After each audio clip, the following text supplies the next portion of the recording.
A partir de este momento y por una hora, Radio Cultura presenta Sendero de Escritores, un programa de la Sociedad Argentina de Escritores, creado, conducido y dirigido por el doctor Antonio Las Heras.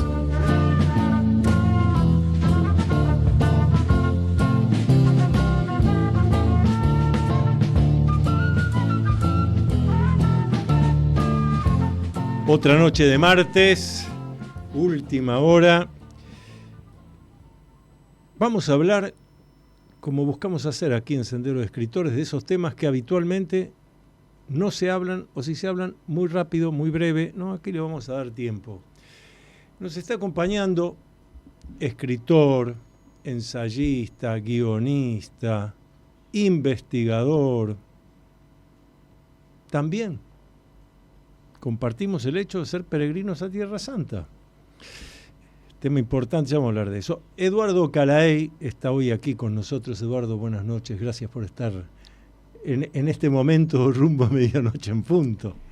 No, gracias a vos, Antonio. Para mí es un placer estar aquí. Siempre es un gusto conversar con vos y un verdadero privilegio hacerlo adelante de tu audiencia. Así que muchísimas gracias por la invitación.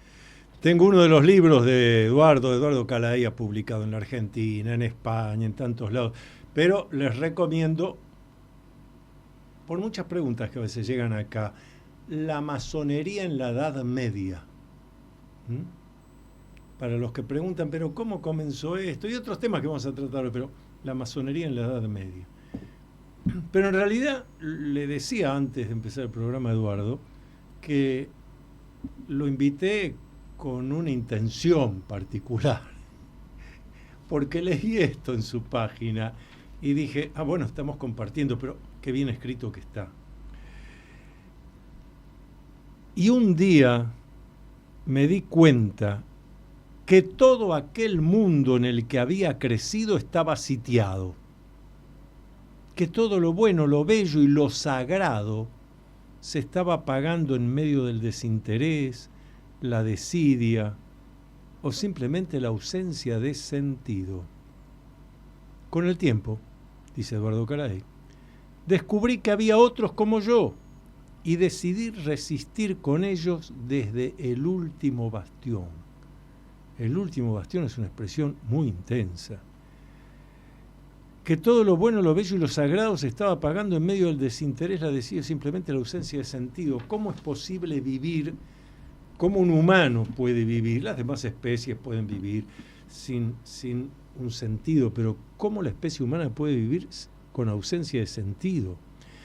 ¿Cómo puede vivir sin dar lugar a lo metafísico, a lo sagrado, a lo espiritual? Y lo real es que estamos viviendo en un mundo absolutamente materialista, consumista, donde tenemos que dar, ya que estamos en el último bastión, hasta tenemos que dar la batalla de explicarle a la gente que los humanos somos bastante más que reacciones físico-químicas. Que si nosotros hoy estamos aquí en una coincidencia en este programa, no es porque se activó el área 3C de tu cerebro y el mío, sino porque hay algo que está más allá del disco rígido de la computadora, que es el cerebro. Pero el sistema, que yo llamo materialista consumista, nos va intentando llevar a que somos nada más que reacciones físico-químicas, no hay trascendencia, no hay espiritualidad, no hay metafísica, no hay sagrado, no hay rituales ni ceremonias. ¿Qué nos está pasando, Eduardo Calaey, que lo tenés más estudiado que yo? Creo que lo que nos está pasando es que finalmente un plan, no digo una conspiración, un plan, una ideología que se viene sosteniendo desde hace mucho tiempo y que fue avanzando, a veces sin que nos diéramos cuenta y otras veces dándonos cuenta, pero permitiendo que las cosas siguiesen su rumbo, finalmente han hecho mella, te diría, han hecho impacto pleno en las generaciones más jóvenes. Nosotros crecimos en un mundo donde había maestros, donde reconocíamos a esos maestros Ujú. y en donde había una necesidad de imitar esos modelos, convertirnos nosotros en sucesores de esas posiciones. Teníamos una cierta veneración por los principios, los conocimientos, un orden establecido con un sentido de trascendencia, de donde viene ahí el hecho de que nombre a lo sagrado. Y todo eso, insisto, con una ideología muy bien articulada, muy bien financiada, se fue instalando lentamente hasta que tomó la velocidad de lo que tomó todo. O sea, el mundo venía a un ritmo, yo te diría, acelerándose, pero no disparándose. Y Internet, la aldea global, las redes sociales, el manejo de las personas y la manipulación a través de la psicometría y todo esto que se estudia para orientar a las masas que viven pegadas a su teléfono móvil, finalmente, gracias a la aceleración de la tecnología, logró estas nuevas generaciones que viven en el mundo en donde quieren algunos que vivan, no en la realidad. Y en verdad, Antonio, vos mejor que nadie sabe que el misterio, lo sagrado, lo simbólico, se encuentran en la realidad. Los mundos de fantasía son mundos de fantasía, en donde uno puede encargar a la carta la fantasía que más le gusta. Uh-huh. Pero ahí no se van a encontrar eventos que de alguna manera movilicen nuestra psique y nos lleven a preguntarnos las famosas frases, las famosas cuestiones de los antiguos, ¿no? ¿Quiénes somos? ¿De dónde venimos? ¿A dónde vamos? Entonces, esa ausencia de contacto con la realidad, ese aumento del vínculo entre el hombre y la virtualidad, que yo insisto, es una vida a la carta, ¿no? A mí me gusta vivir en tal mundo, entonces todos los elementos de la tecnología a mí me hacen creer que estoy viviendo en ese mundo. Creer, muy bien. Pero en realidad soy un miserable que en un momento determinado de la vida, tal vez, se dé cuenta que tuvo una vida sin sentido. Porque lo que más me asombra es que estoy viendo gente que ha nacido y ha muerto sin darse cuenta que la vida tenía un sentido. Y esa frase, el último bastión, vos sabés bien que cuando uno escribe un libro o abre un blog o una página, empieza a dar vuelta con qué nombre le pongo. Y en un momento me pregunté, ¿pero qué es lo que quiero hacer acá? Y un último bastión, un lugar desde el cual yo pueda disparar aquello que creo sin filtro, sin tener que rendirle cuentas a nadie, sin encasillarme en una temática determinada y para adelante. Y eso es lo que hago. A mucha gente le gusta, a mucha gente no le gusta. Como tiene que ser, tenemos que tener gente que no le gusta lo que hacemos. Sí. Pero creo que esa es la razón.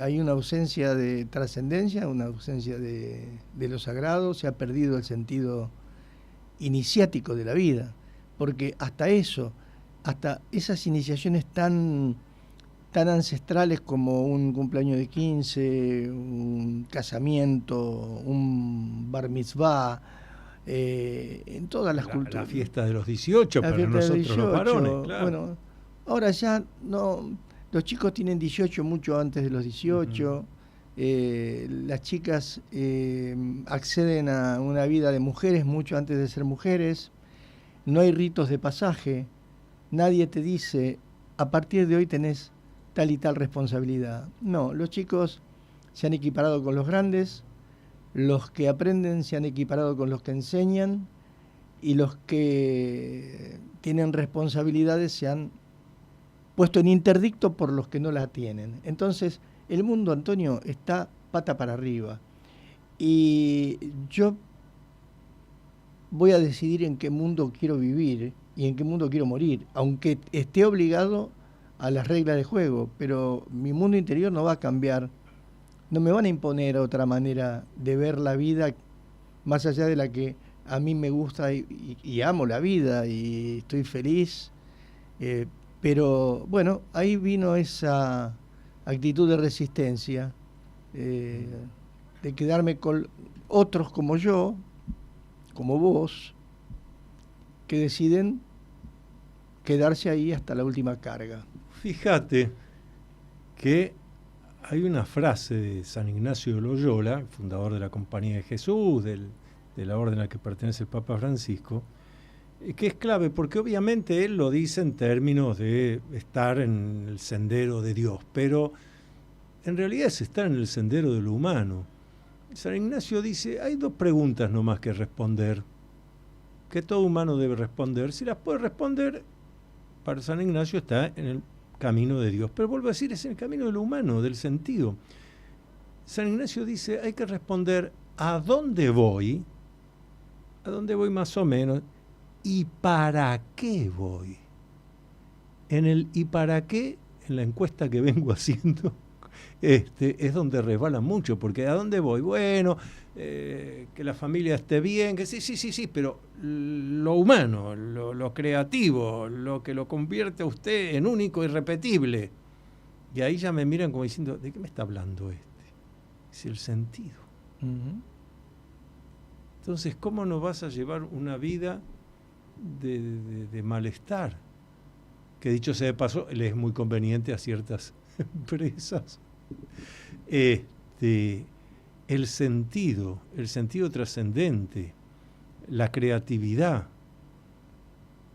Y hablabas de lo iniciático, en eso ya algún oyente nos va a estar escribiendo enseguida, dice, ya que Calaí habló de lo iniciático, que explique qué es la masonería. Bueno, no va a ser difícil para Eduardo.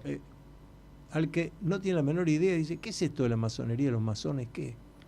Bueno, a mí cada vez se me complica más explicarlo, porque nosotros dos conocimos una masonería hace muchos años, que también se sintió impactada por la virtualidad. Uh-huh. Y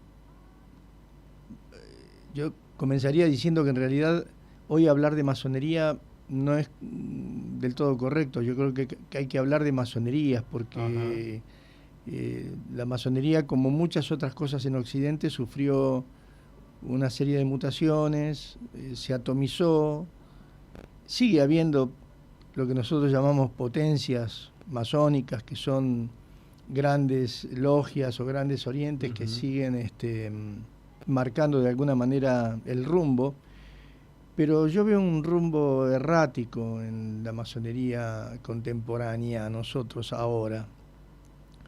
Te diría más, creo que después de mucho dar vueltas, empiezo a entender que la que más mantiene las tradiciones es la británica, que es la que de alguna manera siempre criticamos por su estructura, por su falta de plasticidad. Sin embargo, la masonería se ha vuelto tan plástica que termina dejando de ser. Exactamente.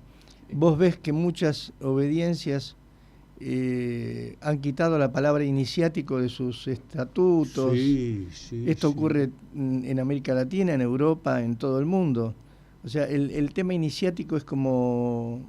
Antes era, de algún modo, el elemento distintivo, porque sociedades filantrópicas hay muchas, culturales filosóficas hay muchas, filosóficas también, pero lo que diferenciaba a la masonería era que guardaba en su seno una serie de ritos, ceremonias que transmitían arquetipos sagrados que finalmente despiertan en la psique humana. Esto vos podés explicarlo mucho mejor que yo. Despiertan talentos, esencias, conciencia, que, bueno, ahora eso ha pasado a ser algo secundario, ni siquiera secundario, digamos. No hay iniciación. No directa. hay. Es una masonería filosófica, filantrópica y progresista. Claro. O sea, como dijiste vos, filosófica y muchas instituciones.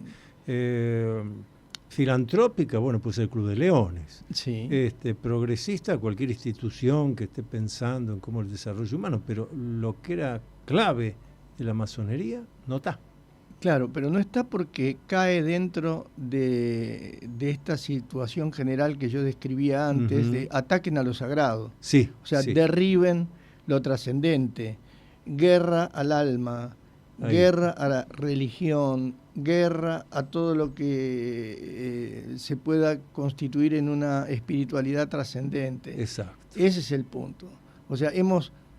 yo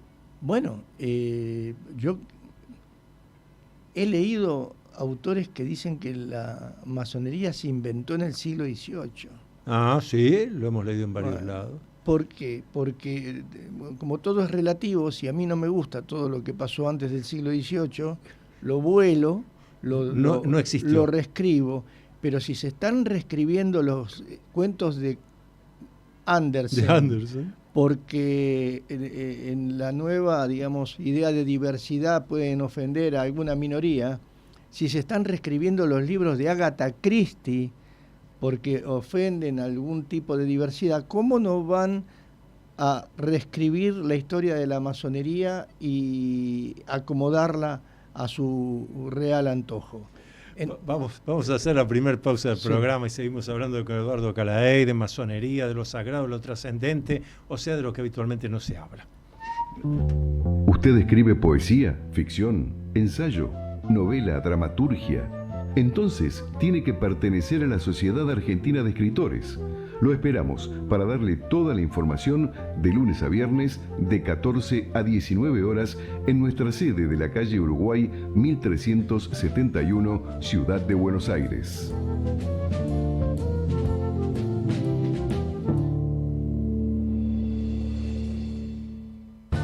Usted está escuchando Sendero de Escritores, el programa de la Sociedad Argentina de Escritores, conducido por el doctor Antonio Las Heras.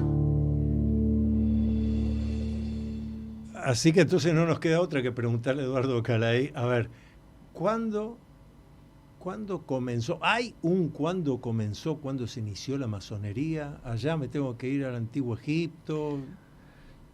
En mi opinión, sí. En mi opinión, no es tan antigua. Siempre hubo... vamos a ir más atrás. La arquitectura siempre tuvo algo que ver con el poder. Claro. Yo hago siempre este paralelo. En la Edad Media, el edificio más grande de una ciudad era la catedral. Cierto. En la era industrial pasó a ser el parlamento de una ciudad, de un país.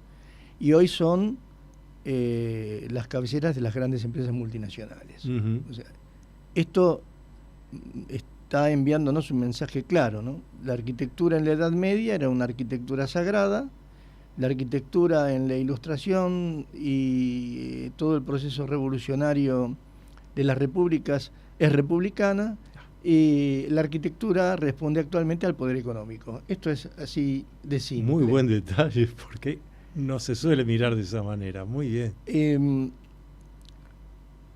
Por supuesto que los masones tienen leyendas, y el problema es que hay muchísimos masones que confunden la leyenda con la historia, y yo creo que las leyendas son interesantes para analizarlas en su contexto, porque hacen a la ritualidad, al contenido de muchos de los de las ceremonias de las distintas vertientes de la masonería. Pero la realidad es que en el Antiguo Egipto no había constructores, había esclavos que movían las piedras con gran esfuerzo y se morían de a miles, los nubios que traían de las fuentes del río Nilo, y no tenían ningún derecho. Y sí, los babilonios también construyeron, pero construyeron con sangre de esclavos. Y ahí no había corporaciones de oficio en donde los trabajadores estuviesen divididos en distintas capacidades y talentos y tuviesen acceso a un desarrollo personal. Eso no existía. Pero cuando nosotros vemos que en la Edad Media la catedral era el proyecto de una ciudad entera, en donde los que arrastraban los carretones eran el pueblo convocado por el capítulo catedralicio o por el monasterio, y iban cantando y rezando subiendo esas piedras. Hay crónicas de la construcción de Monte Cassino y de otros grandes monasterios medievales en donde realmente era el pueblo convocado para mover las piedras.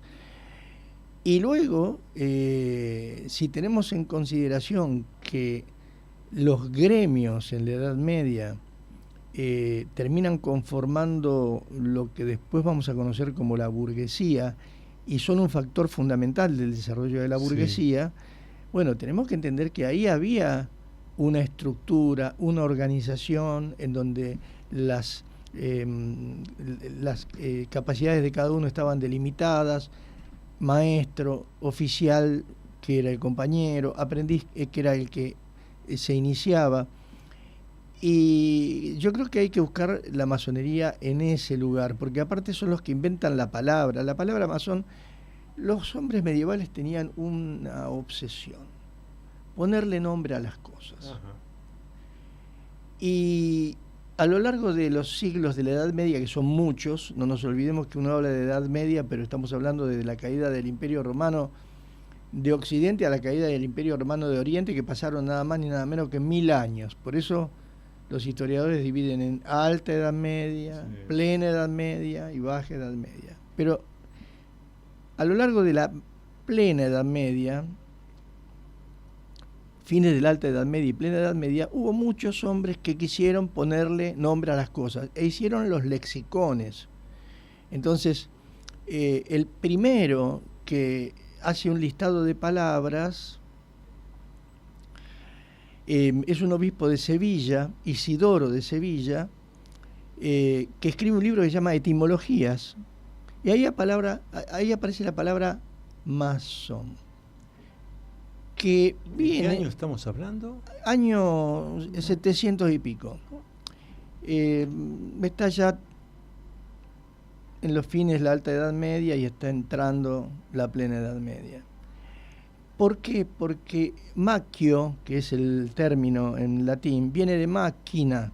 Y la máquina, en la Edad Media, la máquina en latín, era el andamio. Y eran los elementos que se utilizaban para construir los muros. Es decir, las grúas de madera, las roldanas. Bueno, el que manejaba esas máquinas, la máquina no era algo metálico como ahora. Uno dice una máquina y se imagina, no sé, una fábrica metalúrgica o un ingenio metálico, pero en ese momento la máquina era lo que se utilizaba para construir los muros de las iglesias, de los castillos, de las murallas de las ciudades, y de ahí viene la palabra macchio, macchionis, y ese macchio fue derivándose, según la lengua romance de cada región, en la palabra masón.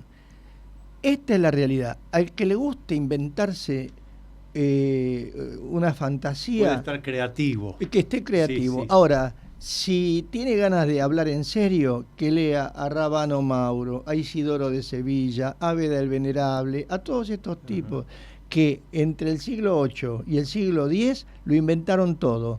La piedra bruta, el simbolismo del nivel, la plomada, el simbolismo de la piedra clave, está todo, todo está inventado ahí. Y esto se dio en el marco de lo que era la intelectualidad de la época, que estaba en los monasterios. Claro. En esa época la gente que pensaba estaba en los monasterios. Y se desarrolla todo este lenguaje que luego, cuando la iglesia, con todas sus estructuras de órdenes monásticas, es desplazada por la comuna, entonces esos trabajadores que antes estaban bajo la férula de un monasterio pasan a estar bajo la férula de un consejo municipal o de un cabildo o de lo que fuera, pero se llevan todo ese lenguaje. Ese lenguaje no se inventa, ese lenguaje viene de antes. y lo siguen utilizando. Luego, claro, la masonería a lo largo de los siglos recibió, es como un río que recibe afluentes muy dispares. Claro. Por ejemplo, llega el siglo XVI, siglo XVII y aparecen los Rosacruces. ¿Y dónde terminan? En la masonería. Y la cábala, y ¿dónde termina? En la masonería. Y vienen los muy imaginativos del siglo XVIII, y en dónde nace el temple, y el temple no se abolió nunca, siguió en secreto, y en dónde se recogió, dónde se puso a cubierto, en la masonería. Y resulta entonces que te encontrás con que la masonería tiene de todo, y vos podés elegir la que quieras, pero si yo tengo que centrarme en un origen, es en la Edad Media. Y hay un dato que lo dicen muchos de los grandes historiadores de la Edad Media, no yo, que soy un escritor. Se movió más piedra, atención a este dato, se movió más piedra en 300 años en Europa que en el antiguo Egipto en 3000. Lo voy a repetir. Sí. Se movió más piedra en Europa en 300 años que toda la que se movió en el antiguo Egipto en 3000 años. Eso es muy importante, porque fíjate cómo los 5 sentidos nos engañan. Porque claro, aunque no haya sido, ves una foto de una filmación de las pirámides de Geops, Kefren y Miserino, dices, che, pero mirá qué maravilla. Como vos dijiste, el otro ves acá una catedral, allá un castillo. En esos 300 años se construyeron 1000 catedrales. Algunas de ellas que pueden albergar en su interior edificios de 15 y 20 pisos. Es decir, la cáscara de piedra de esas catedrales podría tener adentro perfectamente un edificio de 20 pisos. Bueno, entonces toda esa... Con todos los conocimientos de ingeniería, de arquitectura por que eso implica, porque no se derrumbaron, siguen allí. Siguen ahí. Entonces, yo creo que la Edad Media fue una cultura de piedra, no lo digo yo, lo dice Regine Pernod, lo dice Georges Duby, lo dice Paul Johnson. Paul Johnson compara ambas culturas, la del antiguo Egipto, porque no vamos a desmerecer lo que hicieron los egipcios, obvio, con conocimientos técnicos que después podemos discutir si eran mayores o menores, pero Paul Johnson es el que, de los divulgadores, porque no es un especialista en la Edad Media, es un historiador generalista, pero él destaca esa cultura de secreto que tenía que ver con guardar las técnicas, porque al principio fue a prueba y error. Hay una anécdota interesante. Cuando se hace la cúpula de la Catedral de Sofía, la que ahora es una mezquita, lamentablemente, pero fue una gran basílica, la más grande basílica del Imperio Romano, bueno, cuando el arquitecto Sinan ordena sacar las vigas que sostenían a la cúpula para que finalmente se apoye sobre las columnas, adentro de la catedral se hizo un silencio sepulcral porque no se sabía si se caía todo. Y un cronista árabe de la época dice que en ese momento, cuando se quitan las últimas vigas, imagínate lo que eran esas vigas de madera que podían sostener tantas toneladas. Las columnas vibraron durante un largo rato, haciendo un sonido como si fuesen cuerdas, mientras el sultán estaba mudo, rogando que se mantuviese en pie. Bueno, y se mantuvo, porque esa cúpula fue hecha varias veces, y fue reparada varias veces, pero todavía está ahí. Entonces, hay también una cosa que hay que admitir, que es la prueba y error. Claro. Cuando uno lee crónicas medievales, bueno, muchas veces se les caían a veces fallaba. Fallaba. Y bueno, yo he leído muchas de esas crónicas y era desesperante, porque después de un trabajo de 10 o 15 años, que de pronto se derrumbara una parte de la iglesia que se había construido, era volver a empezar. Hay que empezar de vuelta. Todo eso está acá, en el libro de Eduardo Caraday, La masonería en la Edad Media. Tienen que tener ganas de leer porque es un libro voluminoso. Y mientras tanto vamos a hacer otra pausa, ahora seguimos. Atrévete a vivir en plenitud. El nuevo libro del doctor Antonio Las Heras puede adquirirse por Mercado Libre con envío a domicilio o en locales de librerías Cúspide. Usted está escuchando Sendero de Escritores, el programa de la Sociedad Argentina de Escritores, conducido por el doctor Antonio Las Heras. Una pregunta que llega seguido, y le vamos a dar a Eduardo Caraday para que la responda. Bueno, pero si los masones eran todo esto que estamos hablando, ¿por qué fueron tan perseguidos? ¿Por qué eran secretos? ¿Por qué los prohibían? ¿Qué le respondemos? Es una respuesta compleja, pero voy a tratar de hacerla lo más simple posible. Sí, porque después tenemos otras preguntas más. La primera persecución contra los masones no fue de la Iglesia, fue de los estados. Uh-huh. Para un estado, y para un estado naciente, porque si estamos hablando del siglo XVIII, o sea, 1700 y monedas, uh-huh, bueno, estábamos ante el nacimiento de los estados modernos. Claro. No había cosa más peligrosa que una organización que no fuese controlada por el poder. Encontramos persecuciones a los masones, por ejemplo, en Países Bajos, en Alemania, en Prusia, en Italia, mucho antes de la excomunión de 1738. ¿Por qué? Porque una sociedad que se sabía que se reunía en secreto, que ya no solamente estaba conformada por albañiles, constructores, sino que también y principalmente por la nobleza, uh-huh, bueno, daba toda la imagen de una organización apta para la conspiración. Hay una serie de edictos reales que prohíben, bajo pena de muerte, la reunión de estas logias de principio del siglo XVIII.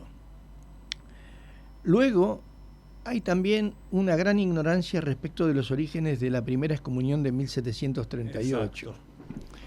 En 1738 lo que sucede es que la masonería se empieza a expandir, ya estaba muy expandida en el continente, y había una gran puja entre la masonería de corte británico, que era eminentemente protestante, y que es, digamos, funda la masonería moderna, es esa masonería hanoveriana protestante que había expulsado de Inglaterra a la dinastía Estuardo, que era católica, y los Estuardo, como no podía ser de otro modo, se habían refugiado en la católica Francia, y la masonería francesa nace de la mano de estos escoceses católicos exiliados, y por supuesto que es una masonería absolutamente católica. Claro.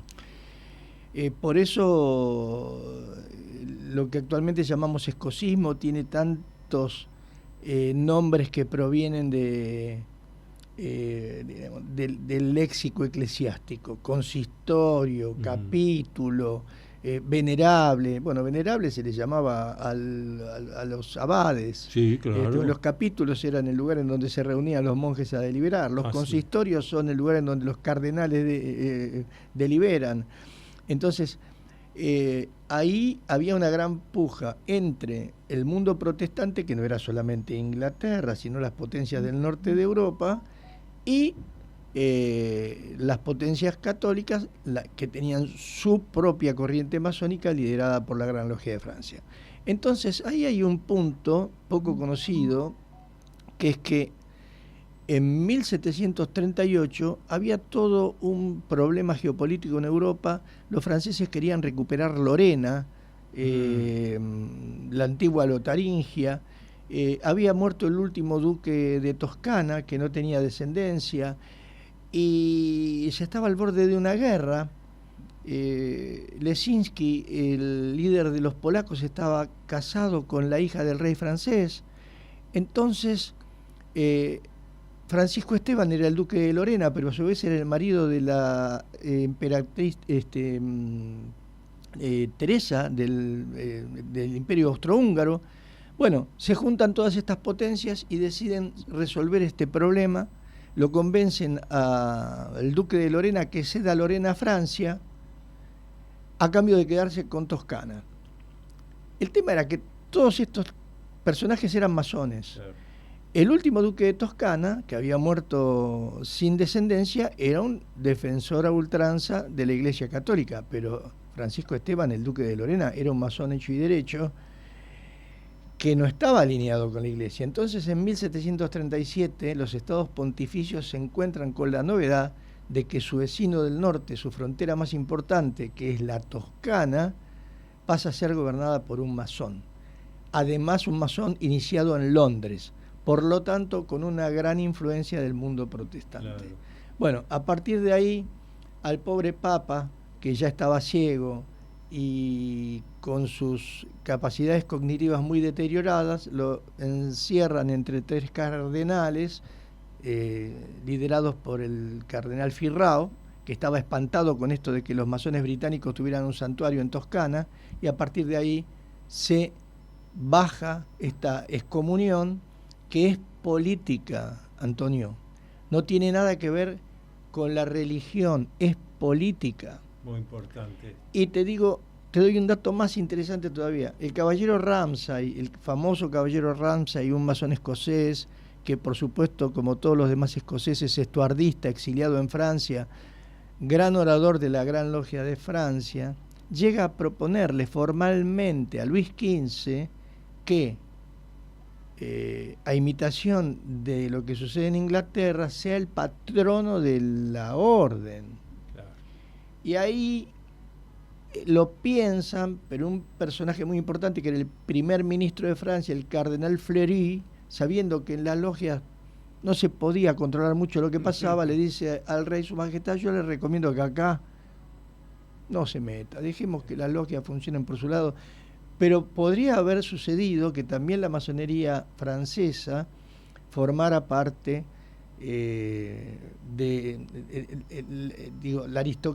la monarquía francesa formara parte de la masonería francesa. De hecho, la mayor parte de la aristocracia francesa se unió a la masonería, y con esto termino este segmento. Es mentira que la Revolución Francesa la hicieron los masones. Había masones en el bando revolucionario, pero la mayor cantidad de dirigentes decapitados de la masonería francesa eran masones. Claro. Claro, no eran los revolucionarios precisamente.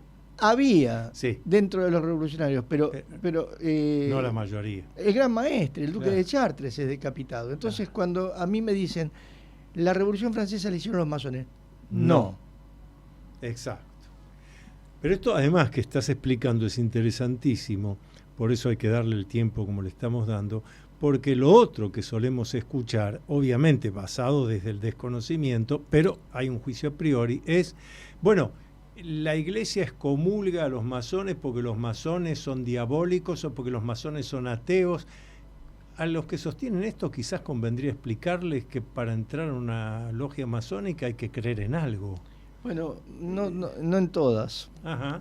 No en todas, pero el tema sigue siendo complejo porque, por ejemplo, habría que explicar que hubo un momento en donde el advenimiento de las repúblicas puso en jaque determinados privilegios que tenía la Iglesia, principalmente el monopolio sobre la vida y la muerte. Y esto vos lo conocés muy bien. Cuando vos nacías no tenías entidad hasta que te bautizaban. Y el registro de tu bautismo quedaba en tu parroquia. Claro. Y cuando vos morías te tenían que enterrar en un campo santo, que era propiedad de la iglesia o del monasterio. Tenemos aquí en Buenos Aires el caso concreto de la Recoleta. Claro.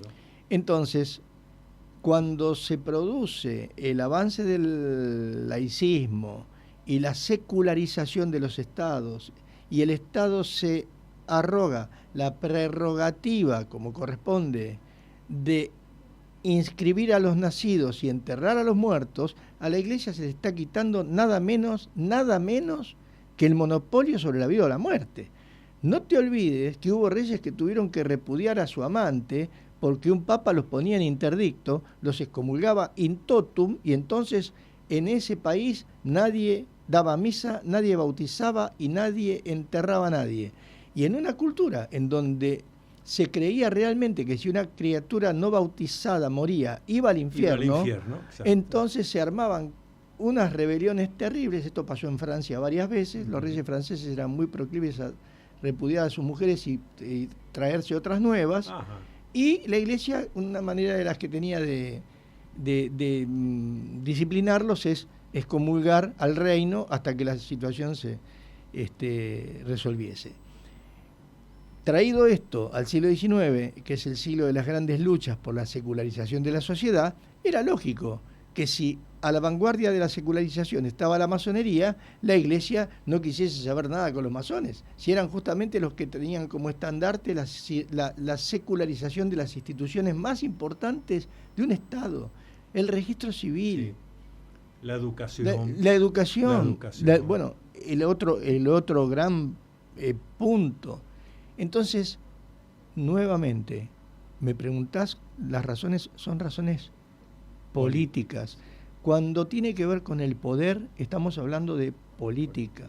No estamos hablando de fe, ni de religión, ni de nada por el estilo. Hasta el punto que los grandes masones de la independencia de nuestros países de América Latina eran católicos. Sí. Vamos a hacer otra pausa, creo que es la última del programa, y seguimos dialogando con Eduardo Caray. Tengo algunas preguntas más para hacerle.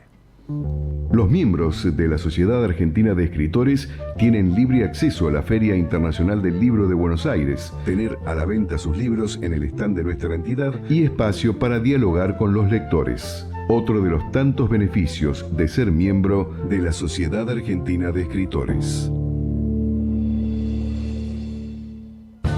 Usted está escuchando Sendero de Escritores, el programa de la Sociedad Argentina de Escritores, conducido por el doctor Antonio Las Heras. Quiero agradecer muy especialmente a la producción de esta obra de teatro Cuando Frank conoció a Carlitos, o sea, cuando Frank Sinatra conoció a Carlitos Gardel. Un encuentro imaginario en el Teatro Astral. Estuve. Hay que verlo, Eduardo, si no fuiste, sí, hay que verlo. Pero ya me lo vendiste. Ya te lo vendí, bueno, excelente. Pero además, porque quien interpreta a Carlos Gardel es Carlos Gardel. Ha resucitado, algo así. Es increíble.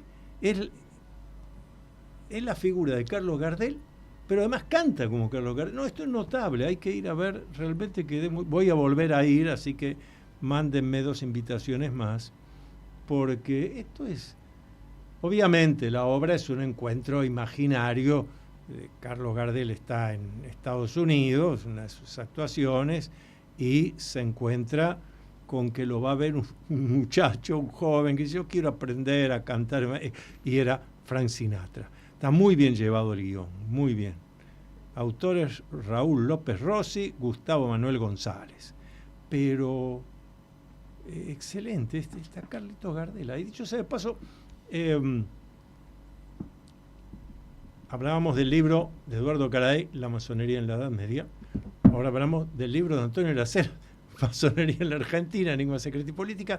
Acá le dedico un capítulo a Carlos Gardel, maestro masón.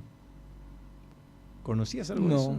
No. Por eso te vas a llevar un ejemplar de Masonería Argentina, Enigma Secreta y Política. No tenía ese dato de Gardel. Sí. Pero tengo otro comentario que hacerte, ya que mencionaste que los que hicieron las democracias en América eran todos masones y una mayoría católicos, sobre todo acá en la Argentina, lo que hoy es la Argentina.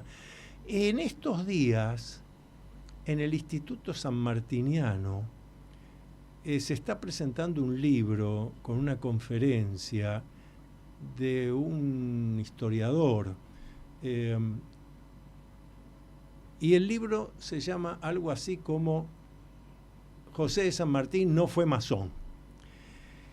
Si las autoridades del Instituto Sanmartiniano nos están escuchando, no le pregunté a Eduardo Calaey, pero estoy seguro que lo puedo tomar Eduardo, yo, algunos otros historiadores de la masonería argentina, podemos ir a darles clase para mostrarles que el que está presentando ese libro, José de San Martín no fue maestro masón, será un hombre muy bien intencionado, quizás un novelista que hizo una ficción, pero José de San Martín fue maestro masón. Dejémonos de mentir y de engañar con esas cosas. ¿Cuál es el temor que tienen a aceptar que Manuel Belgrano, Justo José de Urquiza, tantos otros fueron maestros masones?